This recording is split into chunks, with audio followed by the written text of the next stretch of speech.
পুরুষের ব্যাগ যেভাবে নারীদের হল, মেয়েদের ব্যাগের নকশায় এখন দেখা যায় বেশ ভিন্নতা। সময়টা সম্ভবত ১৪৯৭ সাল। নিজের অন্যতম বিখ্যাত চিত্রকর্ম দ্য লাস্ট সাপার আঁকছিলেন লিওনার্দো দা ভিঞ্চি। ১৫x২৯ ফুটের বিশাল এই ছবির কাজ করতে গিয়ে প্রায়ই ভর করত একঘেয়েমি। তা দূর করতে ছোট ছোট কাগজে নানা রকম স্কেচ আঁকতেন শিল্পী। সে সময়ে খেয়ালের বসে একটি ব্যাগের স্কেচ আঁকেন ভিঞ্চি। সম্ভবত একটা পুরুষদের ব্যাগের নকশা এঁকেছিলেন শিল্পী। ভুরু কোচকাবেন না, সেজুলি নারীরা নন, ব্যাগ ব্যবহার করতেন পুরুষেরা। তাদের পোশাকের উপর কোমরের বেল্টের সঙ্গে জুড়ে নিতেন নানা নকশার ব্যাগ। পুরুষদের সামাজিক এবং দাপ্তরিক আধিপত্য প্রকাশ করত এসব ব্যাগ। ব্যাগের যত দাম তত সুনাম। ৫০০ বছরেরও বেশি পুরনো ভিঞ্চির সে স্কেচ থেকে অনুপ্রাণিত হয়ে ২০১২ সালে ব্যাগটির একটি সীমিত সংস্করণ তৈরি করে বিলাসবহুল চামড়াপণ্যের ইটালীয় ব্র্যান্ড গেরার্দিনি। দামের মতো ব্যাগটির নাম ছিল প্রেশাস বা মূল্যবান। অবশ্য পুরুষদের ব্যাগের নকশা থেকে তৈরি হলেও ব্যাগটির আসল গ্রাহক ছিলেন নারীরা, কেননা ৫০০ বছরের পথ পরিক্রমায় ব্যাগ ততদিনে হয়ে উঠেছে নারীর একচ্ছত্র ব্যবহার্য পণ্য। অথচ কিছুকাল আগেও পুরুষদের অনুষঙ্গ ছিল ব্যাগ। প্রয়োজনীয় জিনিসপত্র সঙ্গে রাখার জন্য ব্যাগ ব্যবহার করতেন তারা। নারী সঙ্গী জিনিসগুলো পুরুষের ব্যাগে থাকত। ব্যাগ হয়ে উঠেছিল পুরুষদের সামাজিক মর্যাদার প্রতীক। তাহলে কিভাবে নারীদের হাতে এসে উঠল হাতব্যাগ? সময়ের সঙ্গে সঙ্গে কিভাবে হয়ে উঠল তাদের অন্যতম এক ফ্যাশন অনুষঙ্গ? কিভাবে সেগুলোতে যুক্ত হল বিলাসিতা? কেমন করে এমনটি হল, সেই গল্পই আজ জানব। লিওনার্দো দা ভিঞ্চির স্কেচ থেকে বানানো ব্যাগ। ব্যাগের জন্ম। ব্যক্তিগত ব্যবহার্য জিনিসগুলো সঙ্গে রাখার প্রয়োজন থেকে ব্যাগের উৎপত্তি। প্রাচীনকালে পশুর চামড়া দিয়ে তৈরি হতো নানা আকারের থলে। শিকারে যাওয়ার সময় থলেতে করে অস্ত্রশস্ত্র বহন করত শিকারীরা। সেগুলো কোমর বা পিঠে ঝুলিয়ে নিতেন। শিশুকে নিজের শরীরের সঙ্গে ঝুলিয়ে নিতেন মায়েরা। এজন্য চামড়া দিয়ে তৈরি করতেন শিশুর উপযোগী মোড়ক। অঞ্চলভেদে শিশু বহনে ব্যবহৃত ব্যাগগুলোকে আমটি, হ্যামক, মেই ইত্যাদি নামে ডাকা হতো। দরকারের ছোট জিনিসগুলো রাখার জন্য ছিল গাছের বাকল বা চামড়ার পাউচ। সেগুলো হাতে হাতে তৈরি হতো। নারী, পুরুষ, শিশু, বৃদ্ধ সবাই সেগুলো কোমনে দড়ি দিয়ে বেঁধে রাখতেন। বড় থলিগুলো বহনের সুবিধার্থে সেগুলোর সঙ্গে জুড়ে নিতেন হাতল। বড় থলে আর ছোট্ট পাউচ দুটির ব্যবহারই শুরু হয়েছিল প্রয়োজনের খাতিরে। ১৪০০ শতকের মিশরীয় হায়ারোগ্লিফিকে পুরুষদের কোমরে ছোট ছোট থলে বহন করার বর্ণনা পাওয়া যায়। পকেট নামে পরিচিত এই ব্যাগগুলো কোমরের পেছনে ঝোলানো থাকত। এগুলোতে তারা চকমকি পাথর বা মুদ্রা বহন করতেন। পরে অবশ্য পোশাকে পকেট যুক্ত হওয়ায় এ ধরনের ব্যাগ ব্যবহার কমিয়ে দেন পুরুষেরা। মধ্যযুগের ইউরোপেও কোমরে বাঁধা ছোট্ট থলে বা পাউচে মুদ্রা রাখতেন পুরুষেরা। তাদের পোশাকেও পকেট ছিল। নারীরা পরতেন বড় আর বহুস্তরী গাউন। তাদের গাউনের ভেতরে কোমরের কাছে ফিতা দিয়ে বাঁধা থাকত হালকা কাপড়ের তৈরি থলের মতো পকেট। এটি ছিল নারীদের অন্তর্বাসের একটি অংশ। এর ভিতরে নিজেদের ব্যক্তিগত জিনিসগুলো রাখতেন তারা। পোশাকের ভেতরে সে পকেটে রাখা কোনো কিছু প্রয়োজন হলে পায়ের কাছ থেকে কাপড় উঠিয়ে বা সরিয়ে তা বের করতে হতো। অস্বস্তিকর এই কাজটি ছিল তখনকার সময়ের অত্যন্ত স্বাভাবিক একটি দৃশ্য। কিন্তু বেশিরভাগ নারী খুব প্রয়োজন ছাড়া এমনটি করতে চাইতেন না, আবার দরকার হলে না করেও পারতেন না। অস্বস্তি এড়াতে ভিতরে পকেটটিতেই গাউনের উপরের দিকে বাঁধতে শুরু করেন নারীরা। অন্তর্বাসের একটি অংশকে এভাবে বাইরে পড়াটাকে প্রথম দিকে অশ্লীল বিবেচনা করা হলেও সময় সঙ্গে সঙ্গে তা গ্রহণযোগ্য হয়ে ওঠে। রেটিকিউল যুগ। ধীরে ধীরে সব শ্রেণীর নারী পুরুষের নিত্যসঙ্গী হয়ে ওঠে কোমরের পাউচ বা পকেট। ১৮ শতকে এটি প্রবল জনপ্রিয় হয়ে ওঠে। রেটিকিউল বা ছোট থলে নামে পরিচিত এই ব্যাগগুলো সে সময় বাণিজ্যিকভাবেও বিক্রি হতো। তৈরি হতো নানা নকশা আর রঙে। শুরুতে শুধু হালকা নেট জাল কাপড় দিয়ে তৈরি হলো, পরে মখমল, স্যাটিন, সিল্ক কাপড় দিয়েও তৈরি হতো। রেটিকিউল রানী প্রথম এলিজাবেথের সময় সম্ভ্রান্ত পুরুষের কোমরে দেখা যেত রেটিকিউল। সেগুলো থাকত সুতা, পুঁথি, এমনকি সোনা রূপা খচিত কারুকার্য। দামি ব্যাগগুলো ছিল পুরুষদের আভিজাত্যের প্রতীক। ব্রিটিশ রয়্যাল এক্সচেঞ্জের প্রতিষ্ঠাতা এবং আর্থিক এজেন্ট স্যার টমাস গ্রেশামের একটা ছবিতে তার পোশাকের সঙ্গে মিলিয়ে নেওয়া কালো সোনালি রঙের জমকালো ব্যাগটি সে সময়ের পুরুষদের ব্যাগ ব্যবহারের এক অনবদ্য প্রমাণ। তবে সাধারণ নিম্ন ও মধ্যবিত্ত পুরুষেরা কয়েক দশকের মধ্যেই ছেড়ে দেয় এই ধরনের ব্যাগ ব্যবহার। পোশাকের পকেটেই তাদের কাজ চলে যেত। অন্যদিকে সব শ্রেণীর নারীদের হাতেই দেখা যেত নানা নকশা আর আকারে ছোট ছোট পাউচ ব্যাগ। সেগুলো কেউ বাঁধতেন কোমরে, কেউ বা নিতেন হাতে। শিল্প বিপ্লবের পর আগের চেয়ে অনেক বেশি বাইরে যাতায়াত করতে শুরু করেন নারীরা, আর অনেকটা সময় বাইরে থাকতে হলে সঙ্গে নিতে হতো বেশি জিনিস। সেই প্রয়োজন থেকেই শুরু হয় হাতব্যাগের ধারণা। হাতব্যাগ শব্দের উৎপত্তি। হ্যান্ডব্যাগ শব্দটি প্রথম ব্যবহৃত হয় বিংশ শতকের শুরুতে। তখন শব্দটির অর্থ ছিল পুরুষদের হাতে বহন করার লাগেজ, যা আজকের যুগের স্যাচেল বা ব্রিফকেসের মতো ছিল। তবে সময়ের সাথে দেখা গেল ব্যাগের প্রয়োজনীয়তা পুরুষদের তুলনায় নারীদেরই বেশি। প্রয়োজন থেকে শুরু হলো উৎপাদন।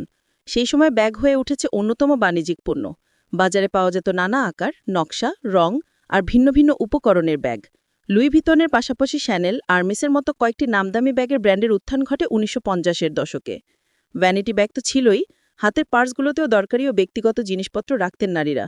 ১৯২০-এর দশকে জনপ্রিয়তা পাওয়ার সঙ্গে সঙ্গে হাতব্যাগে দেখা যায় নকশার রং আর সাজসজ্জার নতুনত্ব। থাকত মিশরীয় আর্থিক সাপ। দ্বিতীয় বিশ্বযুদ্ধের সময় ধাতু আর চামড়ার ঘাটতি দেখা দিলে হাতব্যাগের কারিগরেরা প্লাস্টিক আর কাঠ ব্যবহার করতে শুরু করেন। সেই শুরু।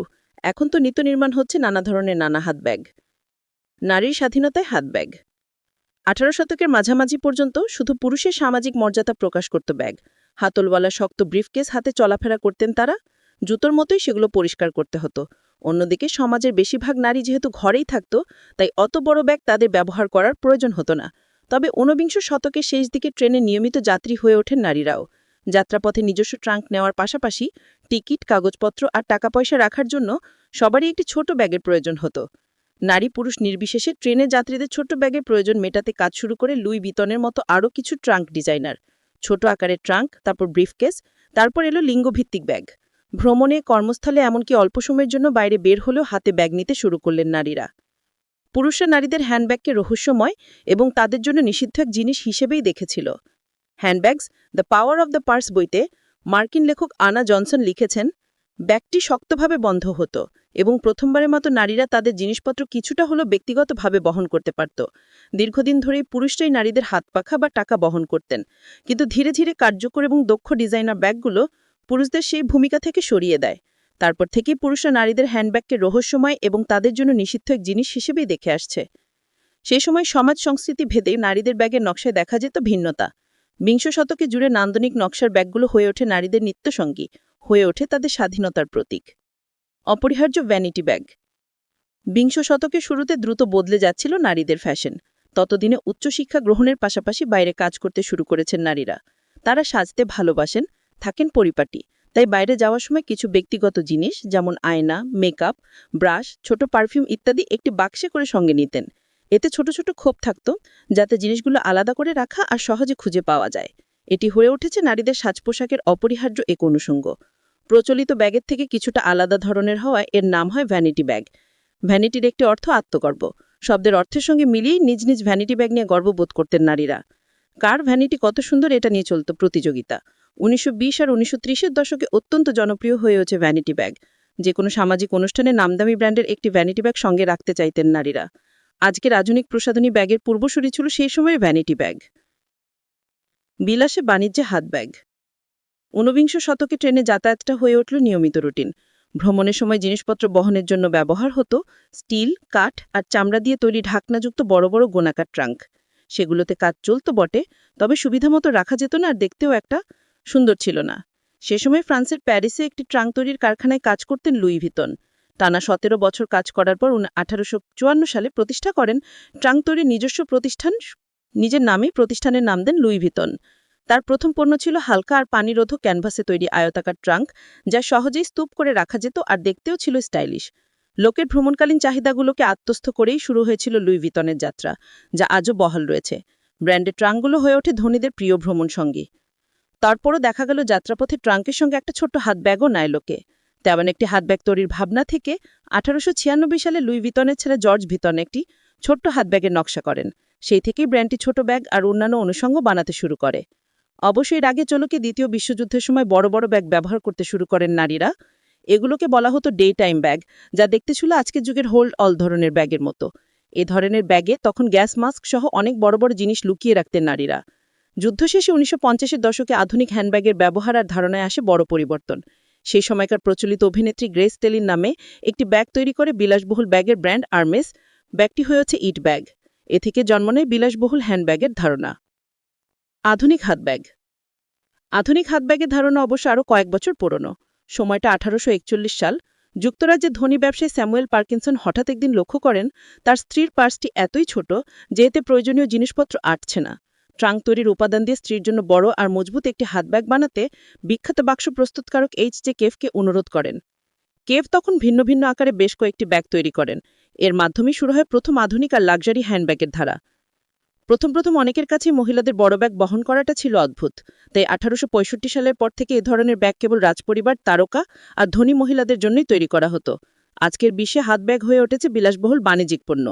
লাখ লাখ এমনকি কোটি টাকাও বিক্রি হচ্ছে নামদামি ব্র্যান্ডের হাত ব্যাগ। পুরুষেরও ফিরলেন হাত ব্যাগে। রেটিকিউল থেকে ব্রিফকেস, তারপর যেন ব্যাগ ব্যবহার করেই ছেড়ে দিয়েছিলেন পুরুষেরা। অনেকে তো হাতে ব্যাগ নেওয়াটাকেও মেয়েলি মনে করতেন। তবে কয়েক যুগ না যেতেই আবার ব্যাগে ফিরে এলেন পুরুষেরা। 1970-এর দশকে আবারও ব্যাগ ব্যবহার করতে শুরু করেন পুরুষেরা।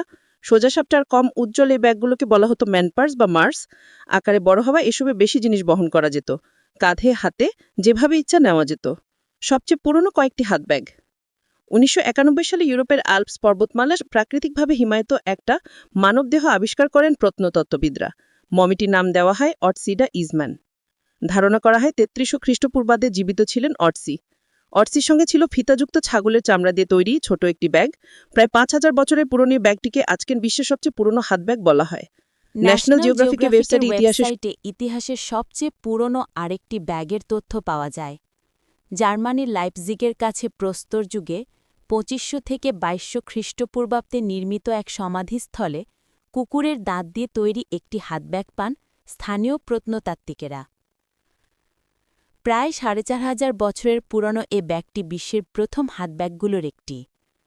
প্রথম হাতব্যাগগুলোর তালিকায় আরেকটি নাম হচ্ছে কোটল ব্যাগ। 14 শতকে ইরাকের শহর মুসলে ব্যাগটি তৈরি করা হয়েছিল বলে ধারণা করেন গবেষকেরা। মধ্যযুগীয় এই হাতব্যাগ পিতল, সোনা, রূপা এবং অজানা এক কালো উপাদান দিয়ে তৈরি। অনেকের ধারণা এটি ব্যাগ নয়, ছিল গয়নার বাক্স। তবে এখনও এটিকে রাখা হয়েছে বিশ্বের সবচেয়ে পুরনো হাতব্যাগগুলোর তালিকায়। সূত্র: লাভ ইয়োর লেদার, মেইয়ুক, সথপিস, স্টারলাইট কানাডা, ফ্যাব্রি টু ফ্যাশন, আর্ট ইউকে।